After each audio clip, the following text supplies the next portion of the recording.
ఇది వాస్తవం కదా. అంటే కులాలని నేనేంటంటే కుండ బద్దలు కొట్టని చెప్తాను. ఇది ఒక వాస్తవం ఉంది, దీన్ని అర్థం చేసుకుందామని. అలాగే నిజంగా కుల నిర్మూలన జరగాలని దేశం అంతా అన్ని రాజకీయ పార్టీలు ఆలోచించాల్సింది.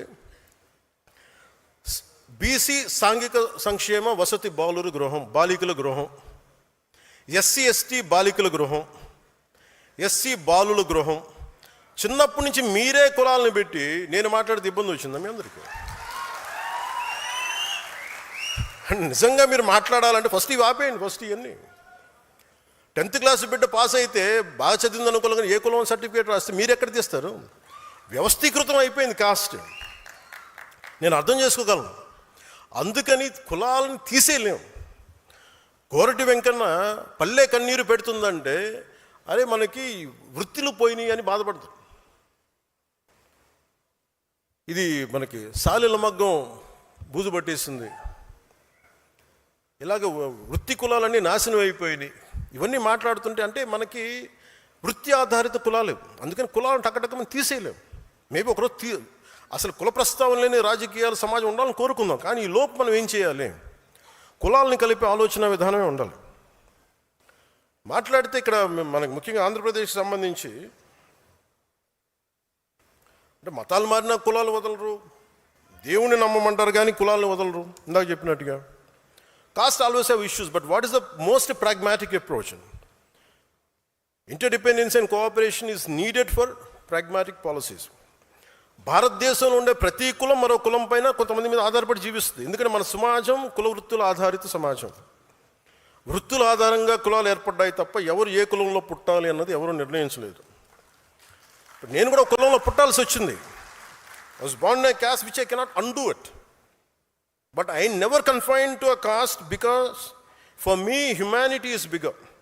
నేను ఈ కులంలో పుట్టానని కులానికి పరిమితం అవ్వాల. నాకు మానవత గొప్పది, మానవత్వం గొప్పది, దేశం చాలా పెద్దది.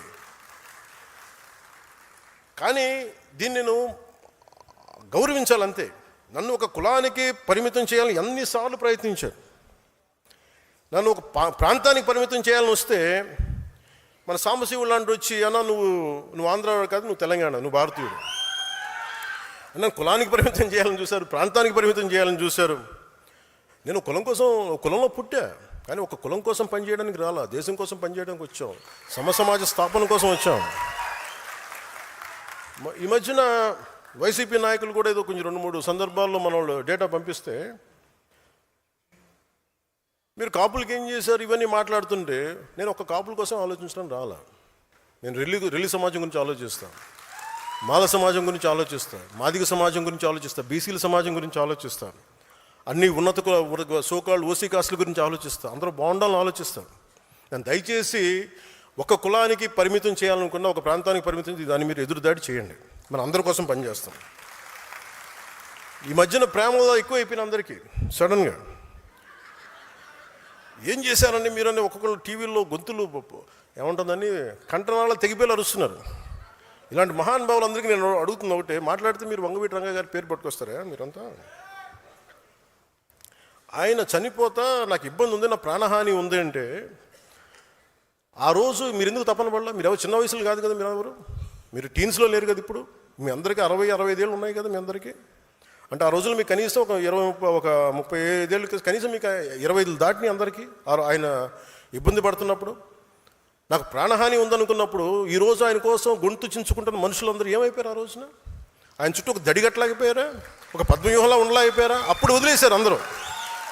అంటే చనిపోయిన తర్వాత ఏమో ఇప్పుడు కూర్చొని కథలు చెప్తారు. మీరు మనిషిని బతుకున్నప్పుడు రక్షించుకోలేంది, చనిపోయిన తర్వాత మీరు ఎన్ని కథలు చెప్తే ఎవరు నమ్ముతాడా మిమ్మల్ని? అలాగే నిజంగా నేను ఒక కులం కోసం ఉంటే మరి నేను 2 చోట్లకి ఓడిపోకూడదు కదా లెక్క ప్రకారం. భీమవరంలో ఓడిపోకూడదు, గాజువాకలో ఓడిపోకూడదు, కులం అంతా వేస్తే అలా ఈరు. That's a point I want to make. అలాగే కన్షీరామ్ గారు వచ్చినప్పుడు తిలక్ తల్వార్ ఇంకో జూతేశామానం అనేది ఉంటుంది. అంటే బ్రాహ్మణుల్ని, వ్యాపారవేత్తల్ని, వైశ్యుల్ని, క్షత్రియుల్ని వాళ్ళని కొట్టాలండి, చెప్తూ కొట్టండి. కానీ అది కొంతకాలం పనిచేసింది, అప్పుడున్న పరిస్థితులకు దీనికి పనిచేస్తుంది. కానీ ఇంకొక టర్మ్కి వచ్చేటప్పటికి అది సర్వజన సమాజం, బహుజన సమాజం. ఇంత చేసిన మాయావతి గారు కూడా తిరిగి బ్రాహ్మిన్ కమ్యూనిటీ సపోర్ట్ తీసుకుని ఆవిడ గెలిచారు, ముఖ్యమంత్రి అయ్యారు. అంటే దీన్ని బట్టి మనకి ఏం అర్థం అవుతుందంటే సమాజాన్ని కులాల వారీగా విడదీసి ముందుకు తీసుకెళ్ళడం సాధ్యం కాదు. కులాల్ని కలుపుకుంటూ పరస్పర గౌరవాన్ని పెంచుకుంటూ ముందుకు వెళ్తేనే సమాజం అభివృద్ధి చెందుతుంది. అదే జనసేన విధానం. అదే నేను చూపించాను, మీకు నిలబడి చూపించాను. అలాగే మతాల ప్రస్తావన లేని రాజకీయం అంటారు. రేపు మీరు కమిటీస్లోకి వెళ్తారు.